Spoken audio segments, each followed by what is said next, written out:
એક વખત માઇક હાથમાં આવી જાય અને પછી પાછું લખેલું તૈયાર હોય એટલે પછી તો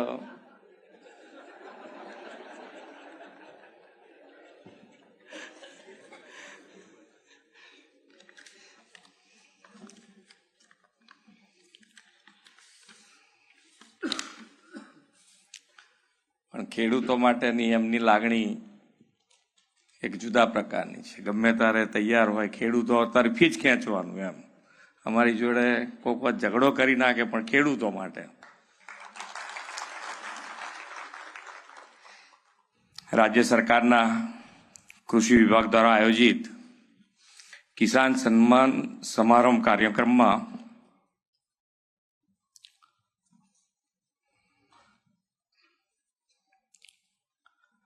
આપણી સૌની સાથે મંચ ઉપર ઉપસ્થિત મારા સાથી મંત્રી શ્રી રાઘવજીભાઈ પટેલ, શ્રી બચુભાઈ ખાબડ, મેયર શ્રીમતી મીરાબેન પટેલ, જિલ્લા પંચાયતના પ્રમુખ શ્રીમતી શિલ્પાબેન પટેલ, મારા સાથી ધારાસભ્ય શ્રી રીટાબેન પટેલ, અધિક મુખ્ય સચિવ શ્રીમતી અંજુબેન શર્મા, સચિવ Shri Sandeep Kumar, Gujarat એગ્રોના MD Shri Vijay ખરાડીજી, collector Shri, DDO Shri, ઉપસ્થિત સૌ લાભાર્થી, પ્રગતિશીલ ખેડૂત મિત્રો, પ્રેસ મીડિયાના મિત્રો, આપ સૌને મારા નમસ્કાર. ઉનાળો શરૂ થયો એવું લાગે છે. થોડું ખાધા પછી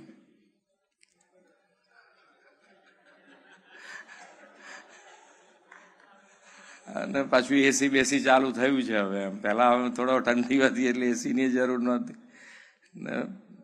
ગરમી ચાલુ થઈ, જમ્યા પછીનો ટાઈમ, એસી ચાલુ છે. પણ આપણે તો બધા ખેડૂત મિત્રો છીએ ને એટલે કોઈ અસર થાય નહીં જલ્દી. મહેનત કરવા વાળા છીએ આપણે બધા. મહેનત કરવા વાળાને કોઈ વાતાવરણ અસર ના પહોંચાડે. એમને મગજમાં હોય કે મારે આ કરવું છે એટલે રાતના કડકડતી ઠંડી હોય અને પાણી રાતના પહેલા તો આવતું અને પાણી વાળવા માટે જવાનું હોય તો પહોંચી જાય કે ભાઈ આજે પાણી કેટલા વાગે, કે રાતના 2 વાગે, તો કે 2 વાગે આપણે રેડી. પણ હવે તો સરકારે દિવસે વીજળી આપી દીધી છે એટલે હવે શાંતિ. વિશ્વ નેતા અને યશસ્વી વડાપ્રધાન શ્રી મોદી સાહેબની ખેડૂતો પ્રત્યેની સંવેદના પ્રગટ કરતો આજનો મહત્વપૂર્ણ અવસર છે. ભારત સરકારના કૃષિ અને ખેડૂત કલ્યાણ મંત્રાલય દ્વારા કિસાન સન્માન સમારોહનું ભાગલપુર, બિહારથી દેશવ્યાપી આયોજન કરવામાં આવ્યું છે અને ત્યાંથી માનનીય વડાપ્રધાન શ્રી આપણને આજે સંબોધન કરવાના છે. અને આ કાર્યક્રમ એટલે 19મો હપ્તાની ચૂકવણી પણ આજે વડાપ્રધાનશ્રીના હસ્તે થવાની છે. વડાપ્રધાનશ્રીએ દેશના નાના અને સીમાંત કિસાનોને સિઝન પહેલા ઇનપુટ માટેનો ખર્ચ મળી રહે અને નાના ખેડૂતો વ્યાજની ચુંગલમાં ન ફસાય તે માટે કિસાન સન્માન નિધિ યોજના કાર્યરત કરાવી. અને આ યોજના નાના અને સીમાંત કિસાનો માટે આશીર્વાદરૂપ પણ બની છે.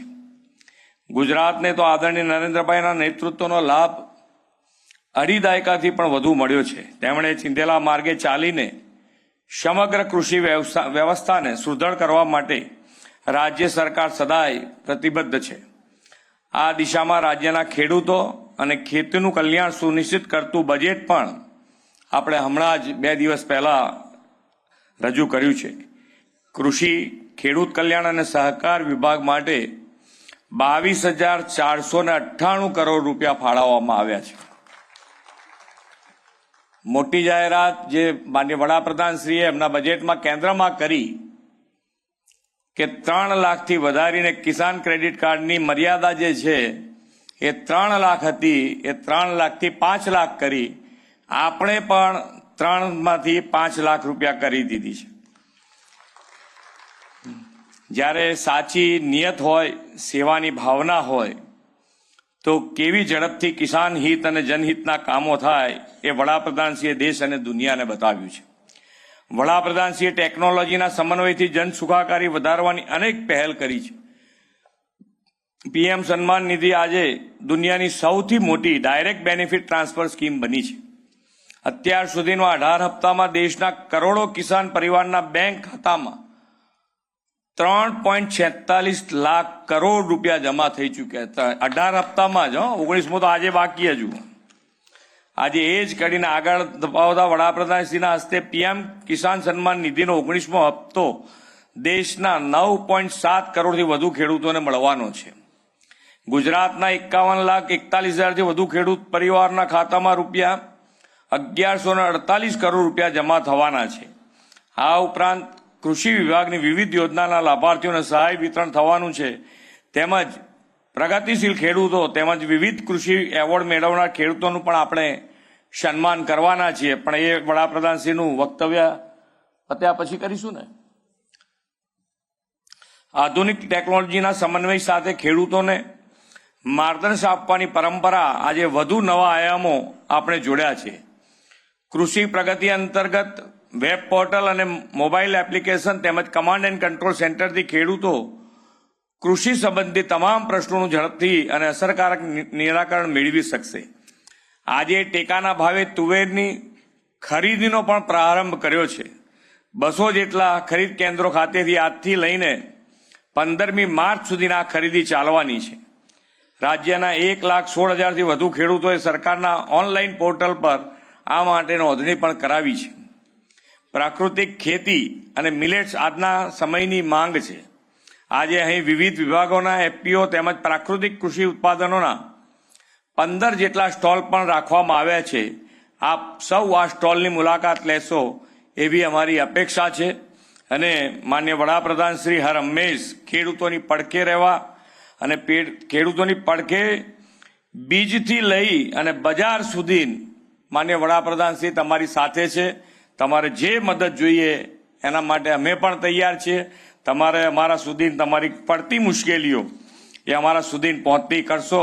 અમે તમારા એ પ્રોબ્લેમનું તરત નિરાકરણ કરીશું. આવો આપણે સૌ સાથે મળીને આગળ વધીએ એ જ અભ્યર્થના સાથે વિરમું છું. ભારત માતા કી જય. વંદે માતરમ. જય જય ગરવી ગુજરાત.